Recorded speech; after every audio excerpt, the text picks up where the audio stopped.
The world of coffee can be pretty intimidating, but there are ways that you can improve your results without adding too much effort. So let's get into it. If you're new here, my name is Charlie, and on this channel I explore the basic principles of cooking so that we can all become better home cooks.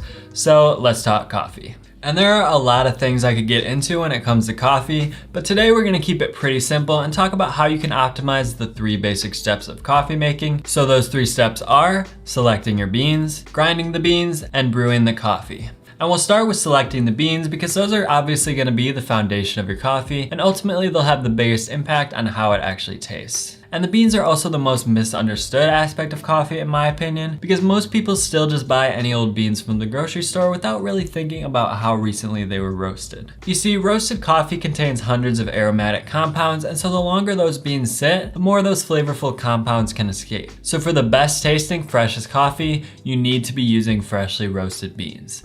And when I say freshly roasted, I mean roasted within at least the last 4 weeks, but within 2 to 3 weeks would be even better. Now for a lot of you, you should be able to find freshly roasted beans at your local grocery store, but there's also a good chance that you live near a local coffee roaster where you can pick up some great beans as well. Either way, you'll want to look out for beans that have the roasting date listed on the package, usually either on the bottom or the back of the bag. And if that date isn't listed, then those probably aren't beans that you want to be using. Personally, I actually use Trade Coffee, which is a subscription service where they send me freshly roasted beans from different roasters every few weeks. Now this video isn't sponsored or anything, and there's a lot of similar subscription services out there, but I have had a good experience with Trade Coffee so far, and it's super convenient to have those beans delivered straight to you on a regular basis, so whether you go with Trade or any other service, I definitely recommend it. Then once you start using freshly roasted beans, you can eventually branch out and experiment with beans grown in different regions of the world, roasted to different levels, and all of those types of things. But we're not going to talk about all of those nuances in this video because just using freshly roasted beans alone will get you most of the way to where you need to be. So now that we know which beans to use, let's talk about how to properly grind them. So yes, you should definitely be grinding your beans yourself if you can, because again, we want to preserve as much freshness in the beans as possible. And once they're ground, they start to lose their freshness much quicker than before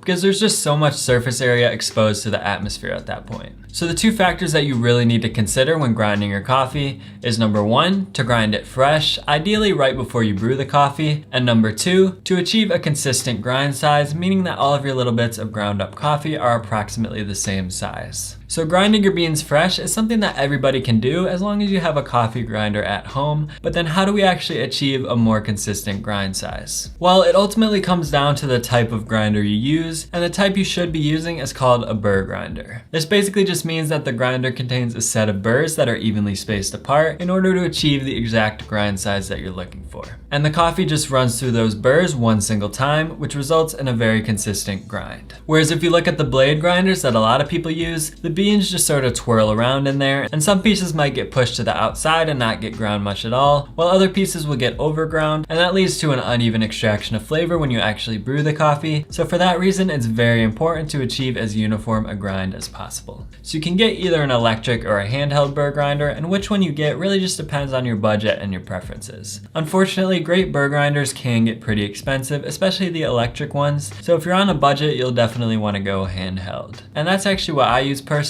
So while this one still wasn't cheap per se at around $180, the grind quality is just as good as electric grinders that are double or almost triple the price, and I actually prefer the hand grinder anyways because it's quieter and it takes up much less space in my kitchen. And it only takes about 30 seconds to grind my typical serving of coffee beans, so it's really not too bad. But before I got this one, I started with a cheaper handheld grinder that I got for around $40, and it still gave me much better results than any non-burr grinder. So I'll link both of those below, and I'll also link some of the most recommended electric burr grinders for those of you that prefer the ease and convenience of those. The good news is that your grinder is really the only significant investment you need to make into your coffee setup, assuming you're not planning to get into espresso, and a good quality grinder should last pretty much indefinitely. So with all of that said, it's finally time to talk brewing. And for this video, we're gonna discuss 3 different brewing methods, all of which achieve slightly different results. So I'll start with my personal favorite method, which is the pour over. And this is also the one that'll achieve the most traditional tasting cup if you're used to brewing with an automatic coffee machine, because we're brewing through a paper filter here just as a machine does. Now depending on which method you use, you'll need to vary your grind size. So for a pour over, we're gonna use a medium fine grind, which I would say is just a bit finer than sand. And here you can see it alongside a dime for scale.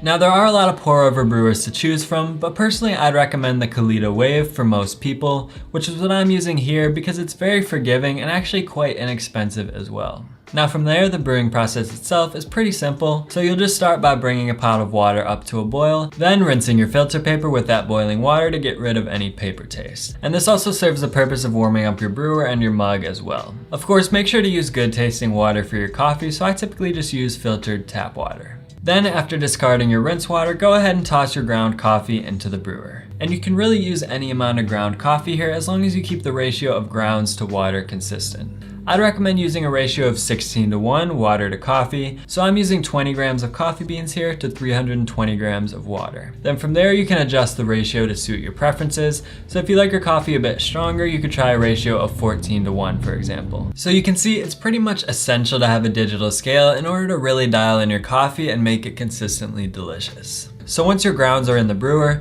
just start by pouring in about 1/8 of your total water. So in my case here, that's 40 grams. Try to cover all of the grounds, and I also like to give them a quick stir to make sure that everything's saturated. Then wait about 30 seconds. This is known as the bloom phase, and it basically just allows the carbon dioxide from the beans to escape, which allows the water to flow through the beans more evenly, and it'll prevent too much sourness from infusing into the coffee. So after that 30 seconds, just slowly add the rest of your water, pouring in circles like so to ensure an even extraction. If your water reaches the top of your cone, just wait about 10 to 15 seconds for the water to draw down a bit, then continue pouring.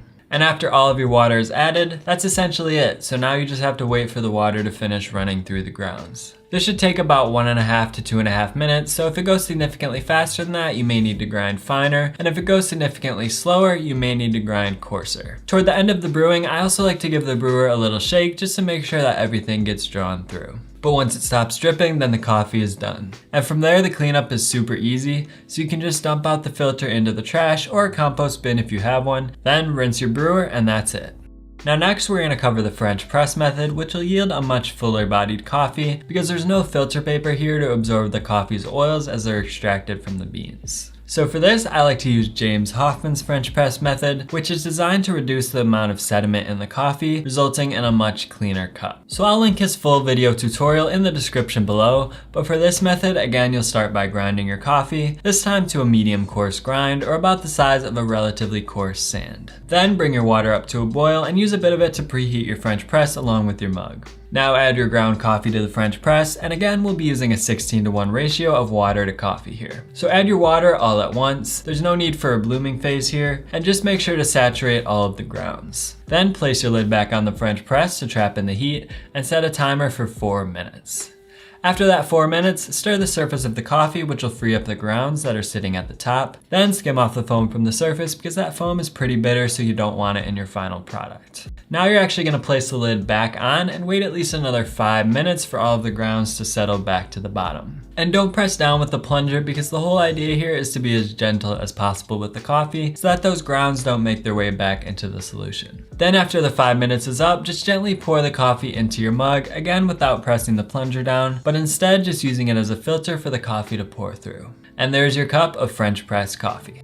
Now last but not least, we're going to quickly discuss the cold brew method, which is great for those of you who like a smooth, slightly less bitter cup of iced coffee. And this one is very similar to the French press method, but instead of pouring hot water onto the grounds, we're going to use cold water and then just let the coffee steep for much longer. So we're brewing with cold water, hence the name cold brew. So again, place your coffee grounds into the French press, this time without preheating it, and I like to make my cold brew in larger batches, so I'm using 40 grams of ground coffee here. And you don't need to use a French press for this, so you could actually do this in any jar or bowl with a lid. And for cold brew, I like to use a 12:1 ratio of water to coffee so that it ends up a bit stronger and doesn't become too diluted when you add ice to it. So I'm adding 480 grams of water here all at once, making sure the grounds are fully submerged. The water can be either cold or at room temperature, it doesn't really matter, and you want to stir it a bit if necessary to make sure all of the grounds are saturated. Then just place your lid on and let the coffee steep for 12 to 16 hours at room temperature.